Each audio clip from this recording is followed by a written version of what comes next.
প্রায় 10 থেকে 12 বছর আগের কথা। টিভি খুললেই কানে ভেসে আসতো একটাই গান, কিরণমালা। নায়িকা মানেই তখন রুকমা রায়।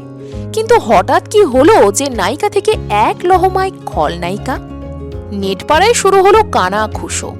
গ্ল্যামার দুনিয়ায় আর পাত্তা পাচ্ছেন না, বদমাইশদের মতো দেখতে, ঘর ভাঙানি।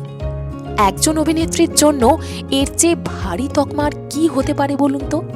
রুকমার বয়স কত হলো জানেন? রুকমা রায় কলকাতার মেয়ে।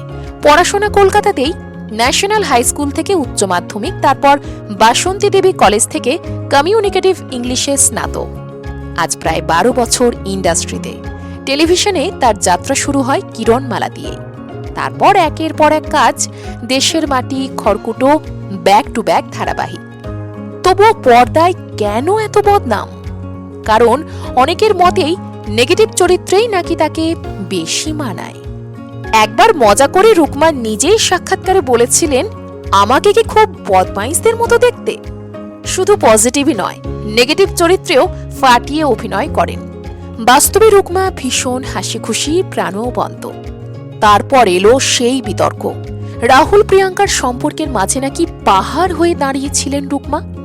নেটিজেনদের কটু মন্তব্যে ভরে গিয়েছিল সোশ্যাল মিডিয়া। লালকুটি ধারাবাহিকের সময় থেকেই নাকি রাহুলের সঙ্গে ঘনিষ্ঠতা, এমন গুঞ্জনে তোলপাড় হয়েছিল টলিপাড়া। কিন্তু সত্যিটা কি জানেন? রুকমা স্পষ্ট করে বলেছিলেন, বন্ধুত্বের মধ্যে প্রেম ঢুকিয়ে দিয়েই লোকজন যত গন্ডগোল করছে। আজ প্রিয়াঙ্কা ও রাহুলের দাম্পত্য আবারও স্বাভাবিক, বিতর্কও এখন অতীত। আর রুকমা নায়িকা থেকে পার্শ্ব চরিত্র, খ্যাতির শীর্ষ থেকে বদনামের বোঝা, এই রাস্তাটা মোটেও সহজ ছিল না। কিন্তু আজ সেই রুকমায় সিট বেঙ্গলে দুঁদে পুলিশ অফিসার। দেখে দর্শক হাততালি দিচ্ছে, বাহবা দিচ্ছে। শুধু টেলিভিশনই নয়, বড় পর্দা, ওয়েব সিরিজ, সবখানেই নিজের অভিনয়ের ক্যারিশমা প্রমাণ করেছেন তিনি। আর এই লড়াইটাই রুকমা রায়ের আসল পরিচয়।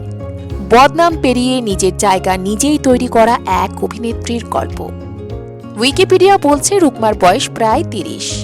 এবার বলুন তো, রুকমার অভিনীত কোন চরিত্র আপনার সবচেয়ে প্রিয়? আপনার কাছে কি আজও কিরণমালাই বেস্ট?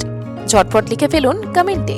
আর এমন বাস্তব গল্প পেতে ভিডিওটা শেয়ার করতে একদম ভুলবেন না।